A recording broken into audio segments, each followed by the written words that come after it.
Hello, everybody. My name is Sian McDermott, and I'm the Executive Head Teacher at Rowland Hill and Woodlands Park Nursery School. This recording is a recording and a duplicate of meetings that happened across the two nursery schools over the last 2 days to give families, our local community and key stakeholders information about the proposed federation of the two schools. I'm now going to hand over to the two chairs of governors to introduce themselves. Hello everybody, I am Renata and I'm the Chair of Governor at Woodlands Park Nursery School and Children's Centre. Hi, I'm Jane, I'm Co-Chair of Governors at Rowland Hill Nursery and Children's Centre. I'm now going to share my screen with you, and this is the presentation that is presented for the proposal federation, and then the Chairs of Governors are going to take you through the slides.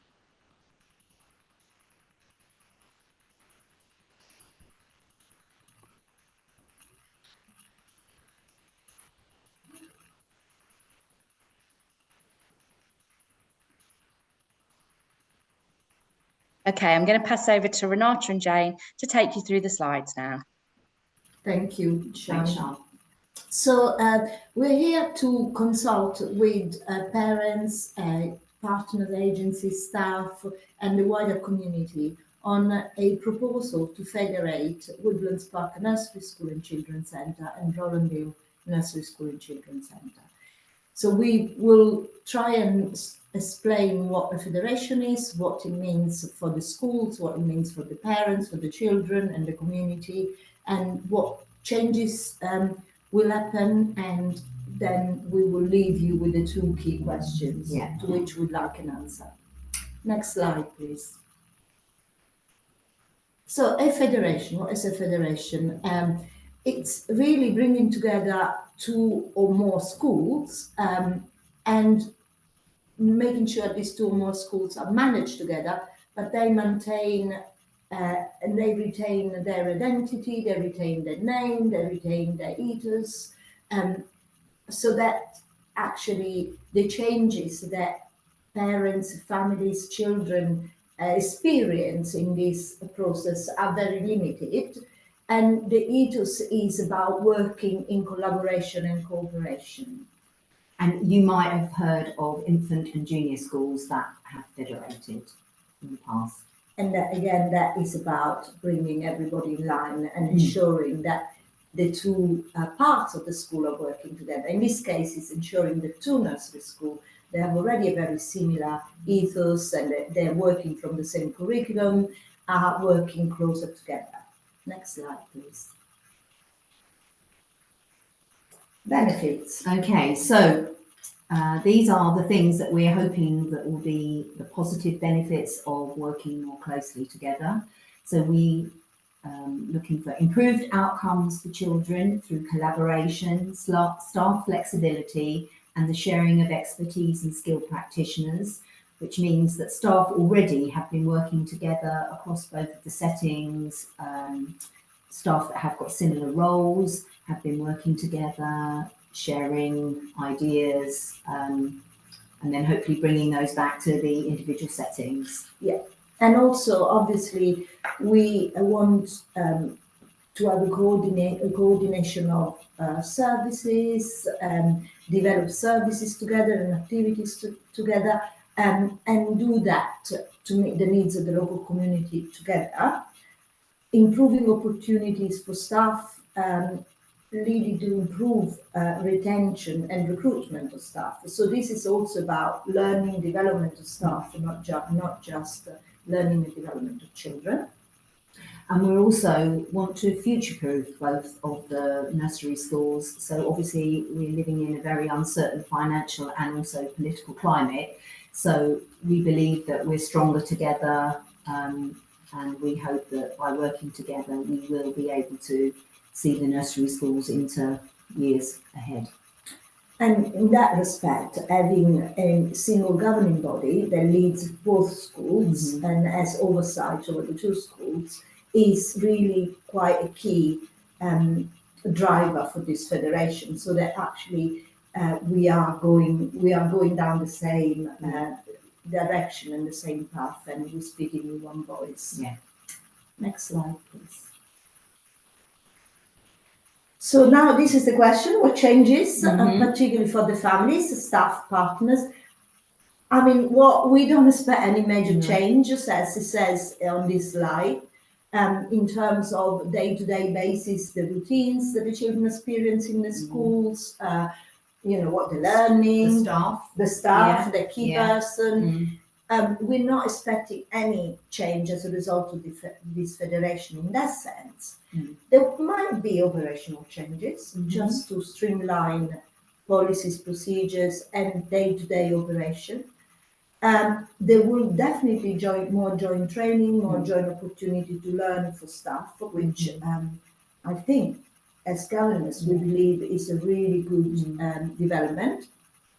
And also some of the back office functions will be merged. For instance, the business support, or sorry, the bursary, I should say, that's what it's called in the school. Yeah. The bursary function is shared already, and that has worked really well because it meant that we have one format for presenting budgets and understanding and really making sure we make good decisions at times. So what we already said, finances are tight and we need to watch them. And on that line, joint procurement, same. We speak with one voice, we've got more power, purchase power, if we are together. So I gave an example in another meeting about buying a photocopier contract for the nursery. Having two nurseries buying together gives that purchase power.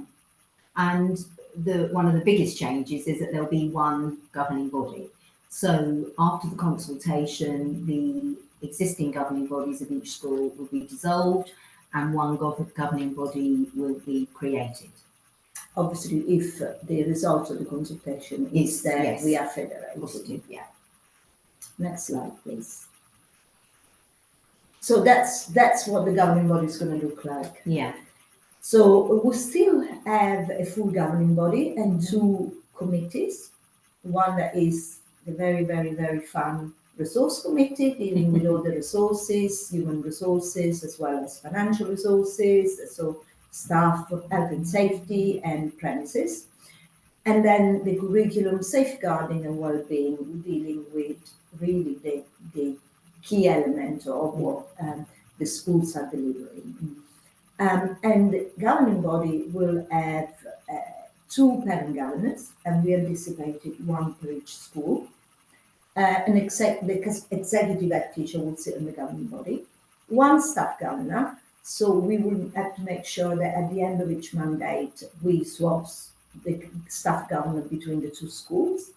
A local authority governor, that will be somebody in theory nominated by the local authority or approved by the local authority. And then there will be 8 co-opted governors. Those are really like myself and you, Jane, and Jane. Yeah. We don't have children in the nursery. I have had children in the nursery, but not anymore. We don't, so we're not parents, we're not nominated by the local authority. We are co-opted because maybe we show an interest or we have skills that the governing body requires. So we've been co-opted into the governing body, and there will be 8 co-opted governors, and we will have to go through this process of doing that again. Can I just say that actually it's a legal requirement to only have one staff governor, but obviously because we want the representation from both of the settings, a co-opted governor, so one of the 8 will actually be another staff governor.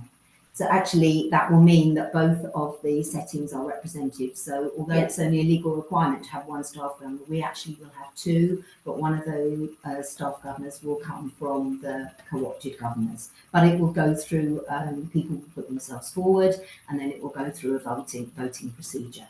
Yes. And again, these governors will sit on the committee. And again, this is something that we decide every year who sits on which committees, and often is about interest, but also about skills and expertise. So this will be the new governing body, and there will be, if the federation consultation is successful, there will be a period where we have a lot of governing bodies, but we will be all be working towards creating this governing body, which will be active and fully functioning from the autumn term. Yeah. Next slide, please.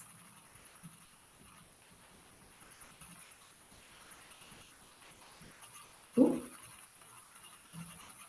So Next this slide. slide is just the timetable of activities and events that have taken place during the consultation period. This is available on the public consultation document, and there are a number of events for families, staff members, the wider community, and our children's centre partners and consultants. Yeah, the slide hasn't changed. We're having some technical problems, as one can expect in any good recording. And as Shan said, that was a timetable. Yeah. So obviously, if you're accessing this recording, you might be at home and you might or might not have accessed one of the events. I think our last event will be on the 4th. Is that correct? It's on the 7th, which is for stakeholders in the Children's Centre. Yeah. So as you can see, there's a number of events happening at Woodlands, and that's mirrored by events happening at Rowland, so that we give everybody the opportunity, and then some events will be online and on Microsoft Teams. And the consultation open on the 5th is closing on the 18th. And this is the important bit that we're here for today. So there are 2 questions that we'd like you to consider, and you can answer these either via the Google form, which is on the school website, or you can obtain a copy in either settings, a paper copy, which is available in the reception area. So question 1, do you agree with the proposal to federate Rowland Hill and Woodlands Park nursery schools? And that requires a yes or a no answer. And there is a space underneath if you'd like to explain your reasons for your choice of answer. Question 2, do you agree with governance arrangements for the proposed federation, i.e. that the governing bodies are going to be dissolved and we're going to create one governing body across both of the schools? And again, that's a yes or no answer, with a space to make any comments. So obviously, comments are encouraged. Once the results of the consultation are in after the 18th of March and they get analysed and a report will be compiled, the governing body will meet separately without staff, just governors. In the week of the 15th of April, there will be 2 different meetings in that week, one at Rowland and one at Woodlands, to give the final seal of approval to the federation, if that's the overwhelming decision that comes through from the consultation. Now, we have said this to other parents, and staff. Yeah. We do retain the option as governors to proceed with the consultation, even if there was some objection. Obviously, we'll address objections if there are any. But as governor, we feel that unless there is a complete, overwhelming negative response, we still ought to be able to go ahead, because we have been working in this way for now over a year, and we feel that this model is working well for the 2 schools. We can see lots of benefits. Yeah, including maintaining outstanding registrations. Yes, in both of the settings. In both of the settings, and really learning from each other. And there's been quite a lot of enthusiasm from senior leadership, but also from other members of staff. We know that there will be changes. The changes are always difficult and hard for everybody. But we're working on adding and improving the way we communicate with everybody, so that we can be clear on what happens next.